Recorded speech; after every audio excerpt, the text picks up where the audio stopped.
رب المشرقین ورب المغربین.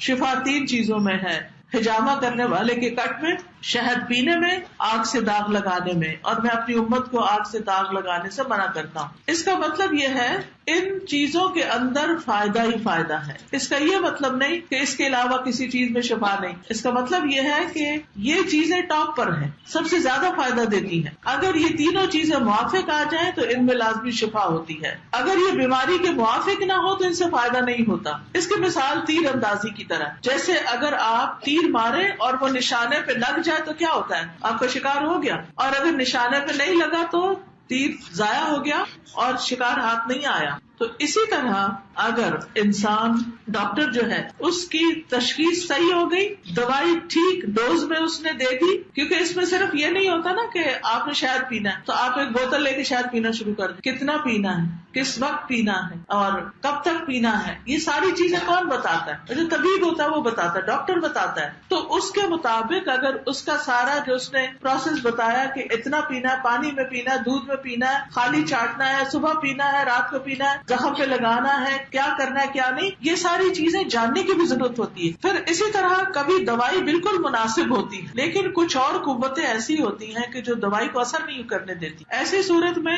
بیماری لمبی بھی ہو جاتی.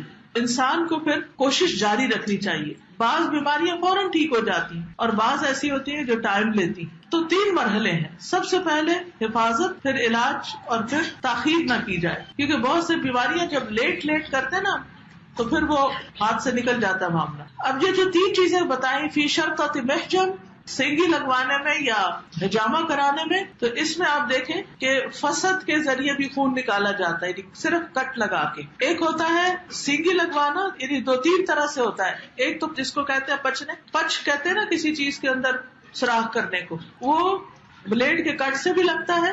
اور اسی طرح کچھ سوئیاں ہوتی ہیں، اس سے بھی پہلے جسم کو چھیدا جاتا ہے، پھر اس کو سک کر لیا جاتا ہے بلڈ کو. دوسرا یہ فسد کھلوائی جاتی ہے، یعنی جس جگہ پر درد ہوتی ہے اس کے آگے پیچھے خون کی فلو میں رکاوٹ ہوتی ہے تو وہاں پر کٹ لگا کے خون نکال دیا جاتا ہے. اس کو فسد کھلوانا کہتے ہیں. اور اسی طرح یہ ہے کہ ایک جانور ہوتا ہے چھوٹا سا لیچ جس کو بولتے ہیں، تو اس کو بھی چمٹا دیا جاتا ہے اور وہ خون پی جاتا ہے گندا. یعنی یہ خون نکلوانا دو تین طریقوں سے ہوتا ہے. تو یاد رکھیے، ماہر لوگوں سے بچنے لگوائیں. ماہر لوگوں سے. بعض اوقات جو ان ٹرینڈ بندہ ہوتا ہے وہ ایسی جگہ جا لگاتا ہے جہاں سے الٹا نقصان ہوتا ہے. کبھی رگوں میں وہ لگا دیتا ہے اور کبھی غلط جگہ پر لگا دیتا ہے جو نقصان دہ ہو سکتا ہے. کس طرح پتا چلے کہ کوئی شخص جو ہے وہ سمجھدار بھی ہے کہ نہیں؟ پہلی چیز یہ دیکھی جائے گی، یہ دیکھے کہ اس کے پاس طب کا کوئی علم بھی ہے، وہ جسم کو جانتا بھی ہے، وہ ڈاکٹر ہے یا حکیم ہے، یا اس نے اناٹومی پڑھ رکھی ہے، یا جسم کے فنکشن کو وہ سمجھتا بھی ہے کہ نہیں. ٹھیک ہے نا. دوسرا یہ کہ اس کا ایکسپیرئنس کتنا ہے. یہ دو چیزیں جس کے اندر ہو اس کے اوپر ٹرسٹ کرے. کیونکہ آج کل یہ دیکھنے میں آیا کہ ہر بندہ حجامہ کرنے بیٹھ جاتا ہے. ٹھیک ہے، ایک آسان طریقہ علاج ہے، لیکن کسی بھی زندگی کے ساتھ کھیلنے سے پہلے انسان کو علم حاصل کرنا چاہیے، ریسرچ کرنی چاہیے، کسی ماہر کے پاس بیٹھنا چاہیے، اس سے سیکھنا چاہیے، پوچھنا چاہیے کہ آپ جو یہ اس طرح علاج کر رہے ہیں، آپ نے کب یہاں لگایا یا یہاں لگایا تو کیوں لگایا، اس کو بیماری کیا ہے. اور پھر یہ نہیں کہ اندھا دودھ کپ ہی لگانا شروع کر دیں، اس کو کپنگ بھی کہتے ہیں، بلکہ یہ دیکھیں کہ اصل تکلیف کیا ہے اور اس میں کس جگہ حجامہ کرنے سے فائدہ ہوگا. دوسری چیز شربت اصل، جو حجامہ وغیرہ ہے یہ خونی امراض میں زیادہ فائدہ دیتا ہے. اور صفراوی امراض کا علاج جو ہے یہ شہد ہے. یعنی انسان کے جسم کے اندر ایسے زہریلے مادے، ٹاکسنس پیدا ہو جاتے ہیں کہ جن کو نکالنا ضروری ہوتا ہے.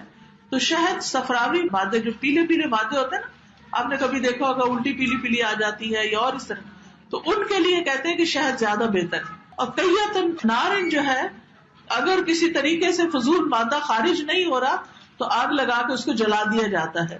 لیکن نبی صلی اللہ علیہ وسلم نے اس سے منع کیا کیونکہ اس میں بہت تکلیف بھی ہوتی ہے، مگر یہ آخری حربہ ہوتا ہے. اگر کسی بھی طریقے سے علاج نہ ہو رہا تو اس کو آزمایا جا سکتا ہے. پھر اسی طرح جب بھی بیماری آئے یکا یک بہت دوائیاں نہیں کھانا شروع کر دیں. گریجولی تھوڑی سی بیماری آئی، ہلکے پھلکے انداز سے علاج شروع کریں. پہلے غذا سے اپنے آپ کو ٹھیک کرنے کی کوشش کریں. اپنی فوڈ چینج کریں، پھر دوائی لیں، پھر پچھنے لگوائیں، پھر رگ کاٹنے کا ہو تو وہ، اور آخر میں داغ دینا. یعنی یہ نہیں کہ پہلے ہی مرحلے پر داغ لگانا شروع کر دیں. پہلے پرہیز کریں، غذا استعمال کریں، اور پھر اسی طرح جو میں نے طریقے بتائے